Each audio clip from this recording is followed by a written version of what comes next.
రైతులకు ఇంతకుముందు ఉచితంగా పంటల బీమా వచ్చే పరిస్థితి నుంచి ఆ ఉచితంగా కట్టాల్సిన పంటల బీమాకు సంబంధించి మామూలుగా ప్రతి సంవత్సరం ఏప్రిల్ మేలో ఆ ఇన్సూరెన్స్ ప్రీమియం కట్టాలి. 2023-24కు సంబంధించిన ఖరీఫ్కు సంబంధించిన ఇన్సూరెన్స్ సొమ్ము రావాలి అని అంటే 2024 ఏప్రిల్ మేలో ప్రభుత్వం డబ్బులు కడితే, ఆ మేలో ప్రభుత్వం డబ్బులు కడితే మ్యాచింగ్ గ్రాంట్ సెంట్రల్ గవర్నమెంట్ కూడా ఇచ్చి జూన్ మాసంలో ఇన్సూరెన్స్ సొమ్ము కూడా ప్రభుత్వం ప్రతి సంవత్సరం ఇస్తూ వచ్చింది. ఆ ప్రక్రియను పూర్తిగా నాశనం చేశారు.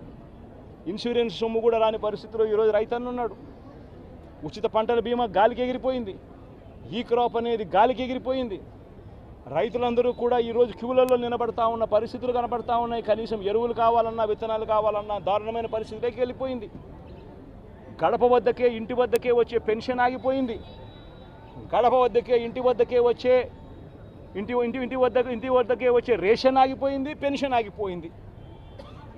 ఈరోజు మళ్ళీ ప్రతి వ్యవస్థలో కూడా ఏం జరుగుతూ ఉందనంటే కరప్షన్ విపరీతంగా పెరిగిపోయింది, డిస్క్రిమినేషన్ అనేది విపరీతంగా పెరిగిపోయింది. తెలుగుదేశం నాయకుల చుట్టూ వీళ్ళంతా తిరిగితే తప్పనిచ్చి రాని పరిస్థితి అని చెప్పి ఏకంగా మెసేజ్ పంపిస్తూ ఉన్నారు. ఈరోజు నిజంగా పాలన అన్నది నిజంగా ఈరోజు ఏం జరుగుతూ ఉందనంటే రోజు కూడా కక్షలు తీర్చుకునే దానికోసము కొట్టడము, చంపడము, ఆస్తులు ధ్వంసం చేయడము ఇవే కనిపిస్తున్నాయి తప్పనిచ్చి పాలనలో ఏదైనా కూడా మంచి చేయాలి, ప్రజలకు మంచి జరగాలి అన్న ఆలోచన, తాపత్రయం ఎక్కడ కూడా కనిపించని అధ్వానమైన పరిస్థితి ఈరోజు మొట్టమొదటిసారిగా రాష్ట్రంలో సాగుతూ ఉంది. నేను ఇవాళ ఇప్పటికైనా ఒకటే మాట చెప్తా ఉన్నా, చంద్రబాబు నాయుడుకి ఇదే మాట చెప్తా ఉన్నా. కాంపన్సేషన్ అన్నది ఎంపతితో ఇవ్వాలి, సానుభూతితో ఇవ్వాలి, ఇవ్వాల్సిన సమయంలో ఇవ్వాలి. ఇంతమంది హాస్పిటల్లో ఉన్నారు, వాళ్ళందరికీ ఏ ఒక్కరికి కూడా ఈ హాస్పిటల్లో ఉన్న వాళ్ళకి ఏ ఒక్కరికి కూడా ఇంతవరకు డబ్బులు ముట్టల. వాళ్ళందరికీ కూడా మనం ఇస్తామని చెప్పిన డబ్బులు వెంటనే ఇప్పించే కార్యక్రమం చేయండి. ఆ ప్రోటోకాల్ ఏదైతే ఉందో ఫ్యాక్టరీ సెక్యూరిటీస్కి సంబంధించి, ఫ్యాక్టరీ సెక్యూరిటీ, పొల్యూషన్ కంట్రోల్కి సంబంధించి ఏదైతే ప్రోటోకాల్ ఎగ్జిస్టెన్స్లో ఉందో ఆ ప్రోటోకాల్ను కనీసం ఇప్పటి నుంచన్నా కనీసం మానిటర్ చేసే దిశగా అడుగులు వేయండి. ఇటువంటి మళ్ళీ పునరావృతం కాకుండా చేసే కార్యక్రమాలు చేయండి. ఆ ఫ్యాక్టరీకి సంబంధించి ఏం జరిగిందో లోతైన ఎంక్వైరీ చేయండి. అడిగినప్పుడు నేను ఇక్కడ బాధితులను పరామర్శించినప్పుడు, బాధితులను అడుగుతా ఉన్నప్పుడు నేను అడిగా. ఆ ఫ్యాక్టరీకి సంబంధించిన విషయాలకు సంబంధించి కూడా తెలుసుకునే ప్రయత్నం చేశా. ఫ్యాక్టరీలో ఏం జరుగుతూ ఉంది, ఫ్యాక్టరీలో SOPs బాగానే పాటించే వాళ్ళ, ఫ్యాక్టరీలో పొల్యూషన్ కంట్రోల్ అనేది స్టాండర్డ్ మెయింటెనెన్స్ చేసేవాళ్ళ అని కూడా అడిగా. అవన్నీ కూడా బాగానే జరిగేటివే అన్న, బాగానే జరిగేటివే, కానీ ఇది ఎందుకు జరిగిందో తెలియదన్నా అని చెప్పి చెప్తా ఉంటాను.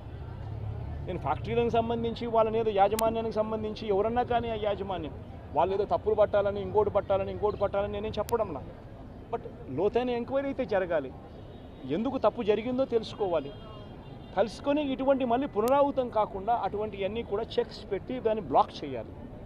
ప్లస్ ప్రోటోకాల్ ఏదైతే ఎగ్జిస్టెన్స్లో ఉందో దాన్ని ఇంప్లిమెంట్ చేసే కార్యక్రమం జరగాలి.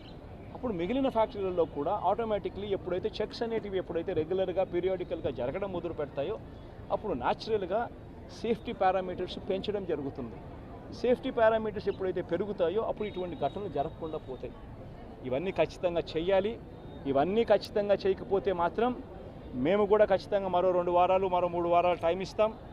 మరో 3 వారాల తర్వాత కూడా ప్రతి ఒక్కరికి కూడా హాస్పిటల్లో ఉన్న వీళ్ళందరికీ కూడా, చనిపోయిన వాళ్ళందరికీ కూడా కాంపన్సేషన్ విషయంలో చంద్రబాబు నాయుడు దగ్గర నుంచి స్పందన రాకపోతే మాత్రం ఖచ్చితంగా వైఎస్ఆర్ కాంగ్రెస్ పార్టీ బాధితుల తరఫున ధర్నాకైనా కూర్చుంటుంది. అవసరమైతే జగన్మోహన్ రెడ్డి స్వయంగా వచ్చి కూడా ధర్నాలో పార్టిసిపేట్ చేస్తారని కూడా ఈ సందర్భంగా ఖచ్చితంగా ఈ ప్రభుత్వాన్ని హెచ్చరిస్తూ తెలియజేస్తాం.